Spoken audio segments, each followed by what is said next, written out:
Muchas gracias, presidente. Pedirle a medios de comunicación si nos regalan, por favor, la presentación.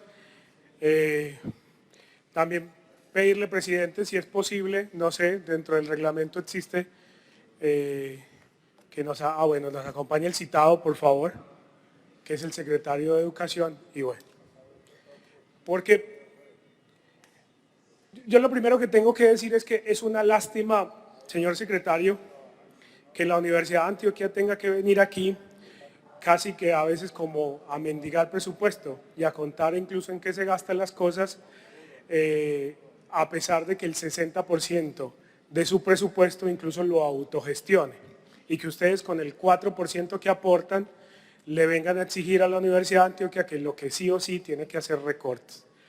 Yo celebro mucho el ánimo de conciliatorio que usted ha propuesto en esta sesión, pero también es muy importante que ese ánimo conciliatorio o esas sillas vacías que hemos visto durante estos meses han sido distantes a lo que hoy usted está proponiendo en el día de hoy. Ese es el problema.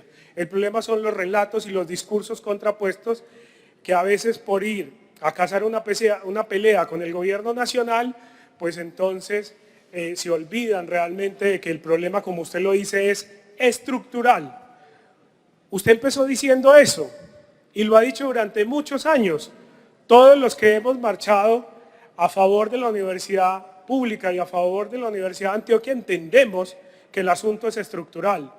Pero lo que usted ha salido a decir a los medios de comunicación es algo contrario a eso. Que la culpa es de los profesores, que la culpa es de los recortes, que la culpa es, usted sí se ha puesto culpables en la escena, pero aquí viene a decir que el tema es estructural.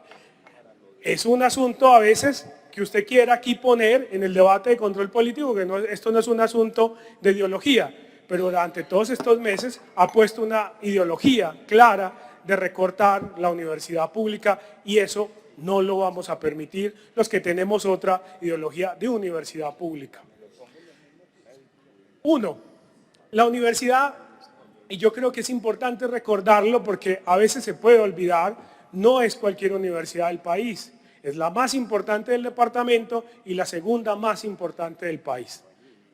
Segundo, la unidad de caja de la universidad permite hacer transferencias entre unidades y fondos de universidad. Yo sé que no me voy a demorar mucho en esto, pero tener una unidad de caja que usted incluso cuando era rector no modificó porque es algo que beneficia a la universidad tener unidad de caja y lo han dicho diferentes economistas dentro de la misma universidad e incluso dentro de las finanzas de la universidad. Siguiente. Yo quiero también recortar esta historia. Este histórico, 118.313 estudiantes graduados en el histórico de la Universidad de Antioquia.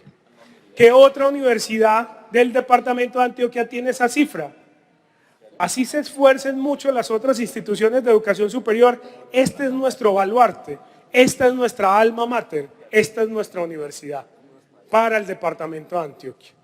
Y lo mismo en lo que tiene que ver con posgrados, que prácticamente los financia completamente con recursos que pagan de la matrícula y de los recursos propios de la universidad.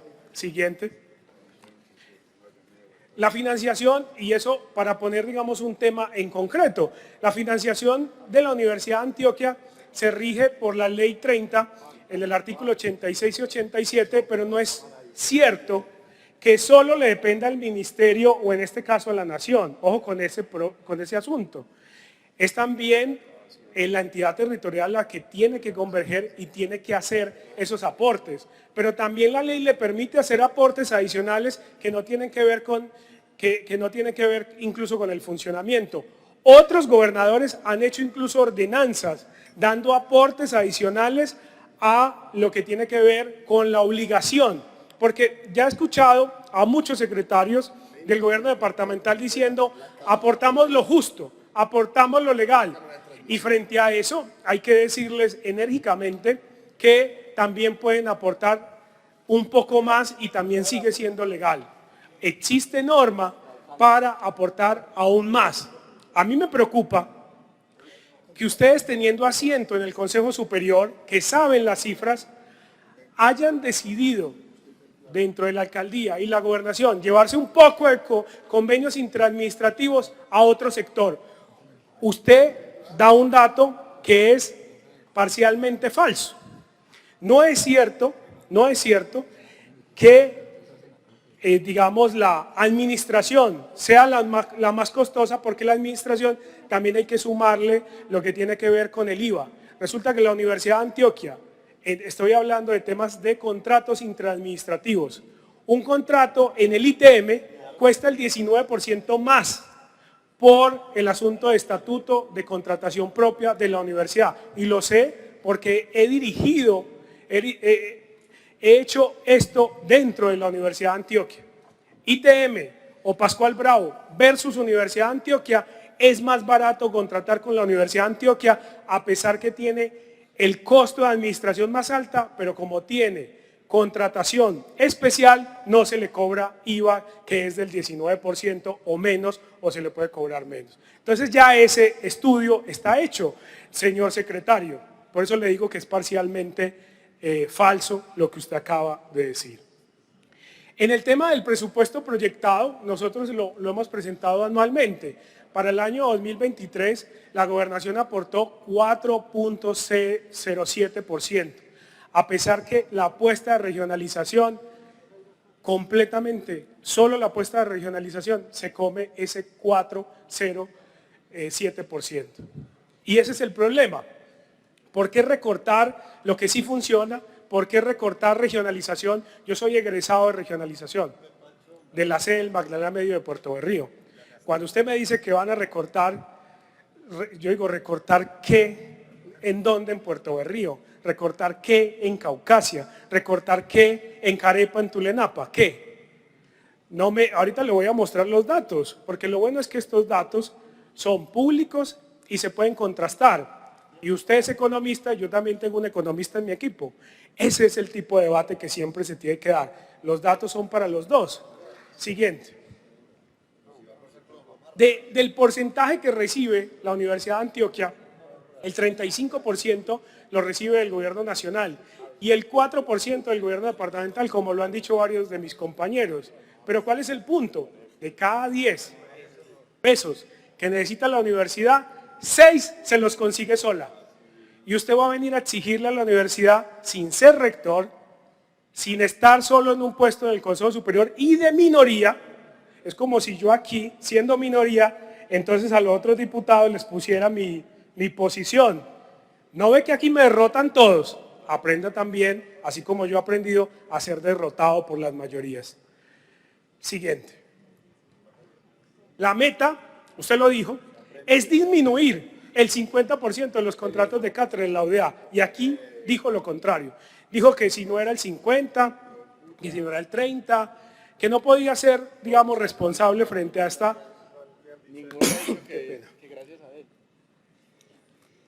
frente a esta afirmación. Lo mismo ha dicho el gobernador en varios espacios. Este es el fondo de la crítica. ¿Cómo se ha llevado el tema? Dígame si esos contenidos no tienen casi que un mandato directo. Usted ahorita planteó la idea de que se pudiera... Qué pena. Usted ahorita planteó la idea de que se pudiera llegar a un acuerdo, pero el acuerdo no es el que ustedes exigen recortando. Yo quiero que usted expanda un poco su mente y sus datos económicos para poder llegar a un acuerdo que no implique recortes ni horas cátedras y menos de la calidad de la Universidad de Antioquia. Siguiente. Les quiero mostrar un dato que hicimos nosotros. La Universidad de Antioquia lleva haciendo años esfuerzos de austeridad. Este es un comparativo del presupuesto de funcionamiento versus el presupuesto. Y lo que vemos es que la universidad poco a poco ha hecho esfuerzos de austeridad, pero los esfuerzos de las contrapartes, es decir, de la gobernación y del ministerio, han sido completamente los mismos. Veíamos que el 4%, y ahorita en la otra gráfica lo podamos ver en un impacto directo.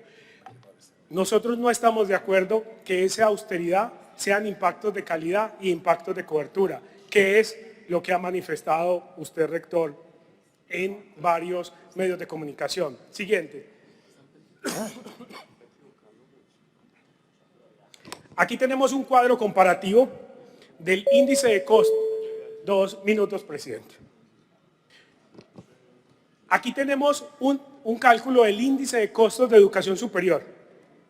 Ustedes lo pueden ver. Mientras el índice de costos de educación superior viene en aumento, no es lo mismo de la inflación. Ojo, es que la educación superior tiene un costo distinto. No es lo mismo hablar de los costos de educación superior cuando hay que pagar mejores laboratorios, mejores patentes.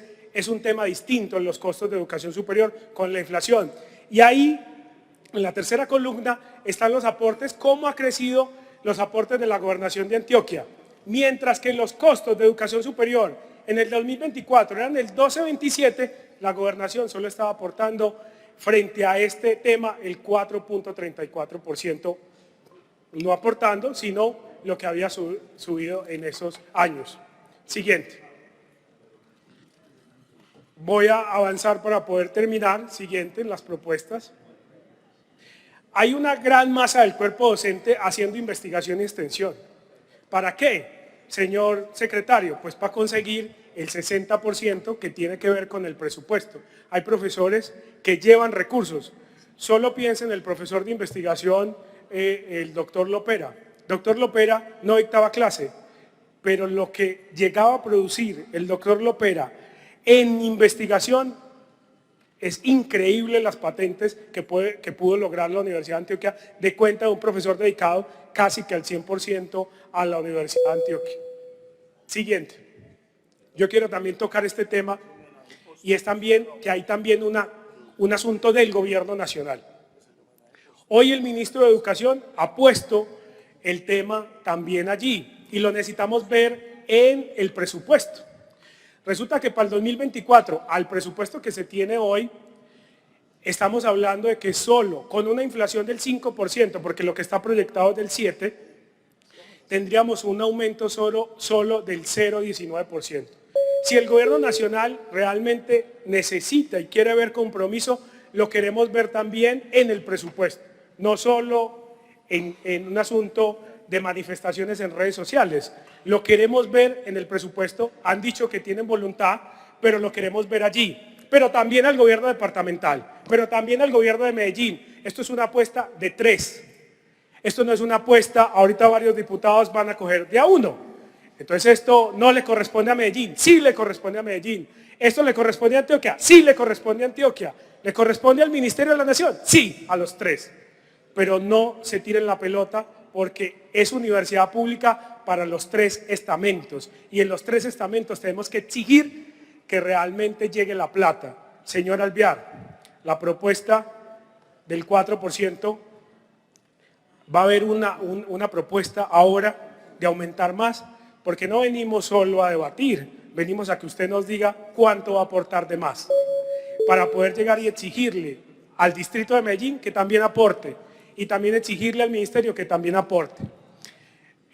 La gobernación de Antioquia, insisto, debe hacer un aporte sustancial, lo hemos explicado con cifras, con datos, frente a los tiempos. Queríamos hacer un debate a la altura, con datos, con cifras, ahí están, frente al comparativo, no pueden aportar menos de lo que está en el costo. ¿Legalmente pueden aportar más? Sí, lo pueden hacer, pero necesitamos voluntad política y necesitamos que esos relatos que hieren a la Universidad de Antioquia, que quieranlo llamar si quieren un sector, pero hieren a los profesores que tanto le han dedicado, a los profesores, a los estudiantes, a los trabajadores, se sienten dolidos con las manifestaciones que ustedes han hecho en redes sociales. Por eso les pedimos ahora, más que contestar, cuál es la propuesta de aporte.